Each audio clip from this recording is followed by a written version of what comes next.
اگر آپ اپنے اوپر ایموشنل کنٹرول حاصل کرنا چاہتے ہو، سائیکولوجیکل کنٹرول حاصل کرنا چاہتے ہو، اپنے آپ کو جیتنا چاہتے ہو، ایکسٹرا آرڈینری پرسن بننا چاہتے ہو، تو اس کے لیے سب سے ضروری جو چیز ہے نا وہ ہے اپنے نفس پر پیر رکھنا. مولانا رومی رحمۃ اللہ علیہ کا یہ قول میں نے پڑھا تھا کہ تو اپنے نفس پر پیر رکھ دے اور پھر جو دیکھنا چاہتا ہے دیکھ. یعنی دنیا کی حقیقت ہم پہ کھلتی جب ہم اپنے نفس پر پیر رکھ دیتے ہیں.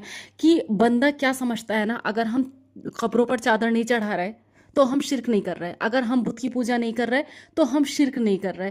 لیکن ایک بت ہمارے اپنے اندر ہے جس کا ہم کو احساس نہیں کہ ہم بھی اپنے دل میں بت لیے پھر رہے ہیں. قرآن کریم میں ہے، کیا دیکھا آپ نے اسے جس نے اپنی خواہشات کو اپنا معبود بنا لیا؟ یہ بھی تو شرک ہے. اور اس شرک کے مرتکب آلموسٹ ہم سب ہیں، آلموسٹ، لیکن ہمیں اس کا اندازہ نہیں. ایک طرف حکم خدا ہے، ایک طرف نفس کی چاہت. جب حکم خدا کو بھول کر ہم نے نفس کی چاہت کو پورا کیا تو گویا ہم نے اس بت کی پوجا کی، تو ہم کہاں شرک سے بچے. یہ شرک خفی تو ہمارے اندر موجود ہے اور سب سے خطرناک ہے، جس کا اندازہ ہمیں نہیں ہوتا اور ہم اس کو فالو کرتے ہیں. نبی علیہ الصلوۃ والسلام نے فرمایا اس شرک سے مجھے اپنی امت کے لیے بہت ڈر ہے. اور آج یہی تو ہو رہا ہے، ہم اپنی مرضی پر عمل کرتے ہیں. دل چاہے تو خدا کا حکم مان لیا، دل چاہے تو اپنی منمانی کر لی. مومن اگر بننا ہے، if you want to be a truly مومن، مومن وہ ہے جو ہر حال میں اللہ رب العزت کا حکم پورا کرے، نفس کی چاہتے چھوڑ دے، اللہ کے راستے میں جو بھی رکاوٹ بننے لگے اس کو ہٹا دے.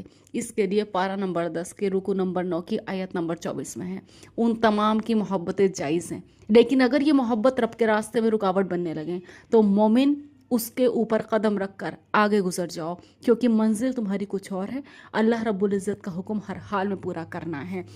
اور یہ وہ چیز ہے جو آپ کو انٹرنلی اتنا سالڈ بنا دیتی ہے، اتنا سالڈ بنا دیتی ہے. اسٹارٹنگ میں کرنا بہت مشکل ہے، دل کچھ اور چاہ رہا ہے، نفس کچھ اور چاہ رہا ہے، آنکھ سے آنسو جاری ہیں، ہمت ٹوٹ رہی ہے. اس کے باوجود بس آپ کلام پاک کی اس بات پر یقین کر لو کہ اللہ کے حکم کو فالو کرنے میں محض فائدہ ہی فائدہ ہے، اس میں نقصان کی کوئی گنجائش ہے ہی نہیں.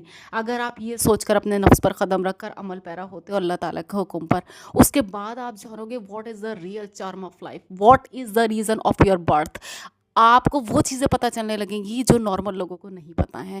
یہ کام بڑا مشکل ہے. میں آئی ایم لٹرلی سیئنگ بہت مشکل ہے. میں کبھی نہیں کہوں گی یہ بہت آسان ہے آپ کر سکتے ہو، نہیں، ہر کوئی کر بھی نہیں سکتا. بہت عمل والے جن پر اللہ کی قسم خاص رحمت ہے وہ اس چیز کے لیے کھڑے ہوتے ہیں، اپنے نفس کو کچلتے ہیں، آگے نکلتے ہیں، اور اس کے بعد آگے نکل کر جو کچھ وہ دیکھتے ہیں اس کے بعد نفس کو کنٹرول کرنا ان کے لیے آسان ہو جاتا ہے. اور جس کو سیلف کنٹرول حاصل ہے، باہر کے دشمن کچھ بھی کرتے رہیں اس کا کوئی کچھ نہیں بگاڑ سکتا. ایکچولی میں اپنا نفس سب سے بڑا دشمن ہے. اگر آپ اس کو کنٹرول کر لیں گے نا، there is nothing difficult to you to control your the external enemies of your self. جزاک اللہ خیر.